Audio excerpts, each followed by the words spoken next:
Iharap na natin sa kay Pilato. Ha? Iharap na natin kay Pilato yung mga nagkanulo. Ano siya man? Hindi naman tayo. Oo. Sige. At yun, tatapusin natin mamaya. Meron tayong second part. Yung sinasabi ni Chairman na iharap natin kay Pilato, papaluin natin ang talaspas itong mga nang walang hiya sa bayan. Maraming salamat po at ngayon may mga may mga questions ang ating mga kasama sa forum. Sino ba sila?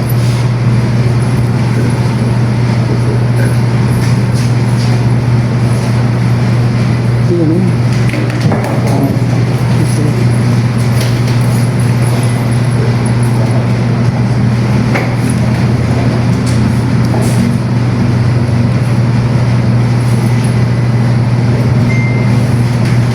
Magandang araw po sa ating lahat. Ito po bang press ko na ito? May kinalaman po ba ito sa araw ni dating Pangulong Rodrigo Duterte? Kahapon po ata ang birthday ni ex-president. Celebration din po ba ito ng mga taga-suporta po sa impeachment po ni Vice President sa Siliwa. Ay sakali na baro ko pa, TV5 News.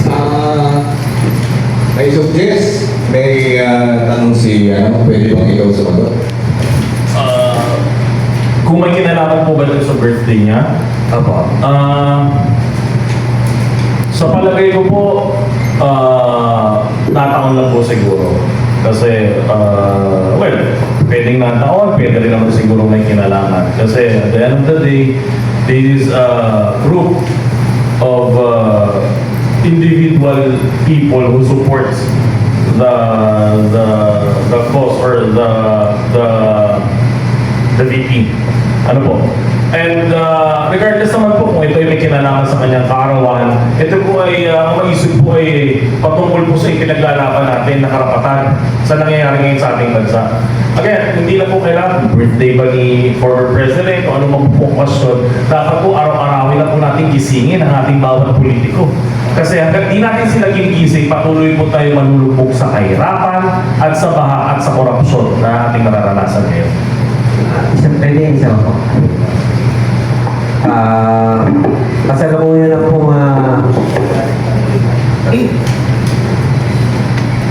na pong lumalakad ng impeachment process kay Vice President. Ano po yung mga hambang pa na gagawin niyo po bukod po dito sa press con? May mga activities po ba? May mga kayo gagawin?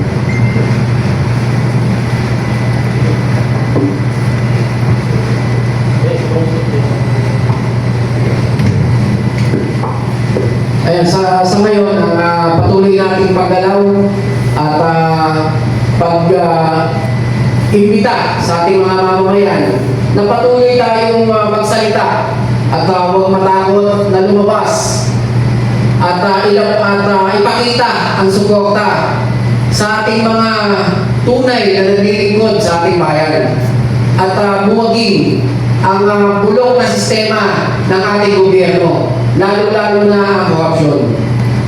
Yun lang po. Salamat po. Meron pa na mga tanong? Hello po, Teroy TV po, 26 sa YouTube po. Sir, ano po yung natin? Paano po natin ma-zero vote yung mga nagpirma sa impeachment laban kay VP Inday Sara Duterte? Ano po yung mga plano po natin? O mga paraan para talaga magkatotoo yung zero vote para sa mga korap na ito? Yung sa zero vote, totoo lang ito, sarkasang yan eh. Hindi natin masasabi natin ang zero vote, kasi pamilya niya, ulit pa rin pumoto yan. Pero hanggang maaari, ang grupo na maisog at sana pati ang taong bayan makakilala kung sino yung tunay na nagmamahal at naglilingkod sa bayan. Kaya gusto natin tinawag natin itong zero vote, ibig sabihin, yun yung programa natin para ipakita na tayo ay kontra o mulat na sa mga ginawa nila, lalo na yung mga, alam mo na, palilista yung mga tuwad kung nakita natin. Iyan ang iikayat natin na makuha natin yung kanilang, ayoko sabihin pagbagsak, pero makuha natin yung mas karapat-dapat sa distrito nila, sa lugar nila, para sa taong bayan. Ay, may ano si Sir. With your question, sir, to add lang yes, it's sarcasm na sabihin mo 0 vote. Pero look at the pattern. During the senatorial elections, we have the 10 senatorial candidate. Most of them hindi pumasok. Pero look, kung ano yung naging significance na naging boto nila. Promotion-wise, hindi pa sila na-promote ayos. Pero when the former president said that time, hindi pa ganun kainit ng tao, na ito lang yung dadalhin ninyo. Look, even Big Lacson knows it. In-announce pa kanya, di ba? Ang laki na naging effect, especially Visayas, Mindanao. So kung ito'y patuloy nating uulit-ulitin at i-input sa utak ng bawat Bulakenyo ang 0 vote, baka we can never tell. Pagkakaroon na talaga ng significant ito. Again, this is a wake-up call. Kasi ang supporters ni VP Sara has the numbers. Whether you accept it or not, we have the numbers. You can see it naman in social media. Look at the ratings. You can downplay it every day you want. Pwede nyo sabihin na ganito yan, bayaran yan. Pero ito sabihin ko sa inyo, ako, individually, hindi ako bayaran dito. Ugod ko pa, tuklukan ko ng yabang, hindi ko ako tumatanggap. Alam ng mga politiko yan, pag i-invite ko nga sila sila pa pinibigyan mo ng allowances Okay? So again, we have the numbers.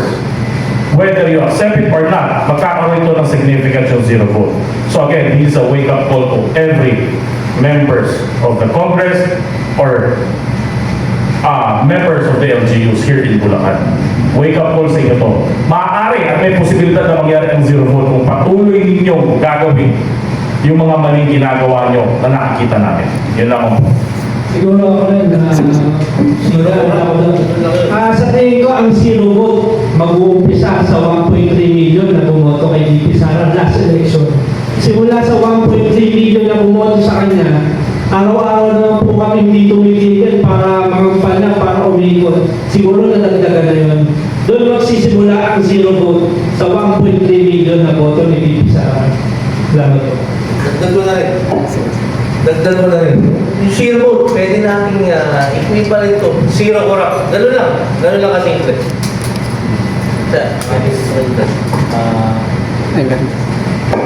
Balik po tayo nung sa kay Pangulong Duterte nung way back from 2016. Yan ang namin. Nung magdeklara po si pagtayo ng candidacy si Pangulong Rodrigo Duterte. Noon po, dito sa Bulacan, kami ang unang nag-organize. Ayan, the Pao, the Bertel, the Tony, Attorney Bigala, si Karen Bugay. Nung una pong, bago po na-organize yun, nangangamba kami. Dahil ilang kami lang. Saka yung mga kumpare ko, nag-uusap-usap kami. At dumating na nga yung punto na nagkakaroon ng pag-uusap meeting dito sa bagong munisipyo. Nangangamba kami na baka walang dumating na tao. Sabi, Kuya Clem, may Clem, nagsimula kayo ng kukonti na hindi nyo inaasahan Napakarami. na napakarami pala. Opo, totoo yun. Dahil tinanggap ng tao. Opo. Sa madaling sabi, Ngayon, nakikiramdam lang ang tao sa mga nangyayari. Dito yan sa Bulacan. Dito yan sa Bulacan. Kaya yun po ang gusto kong ipaliwanag na sa ngayon, ang mga tao talaga nakikiramdam lang. Pero kung darating na ang puntong ibubuhos ang galit o kung sasabihin natin na magkaroon ng pangit na sabihin, naghihintay lang sila. Diyan po, Marami po. diyan, Tahimik lang ang mamamayan ng Bulacan.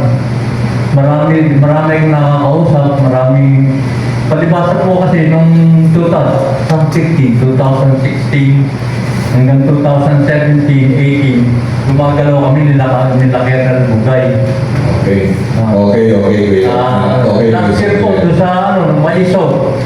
Di ba, nandun tayo sa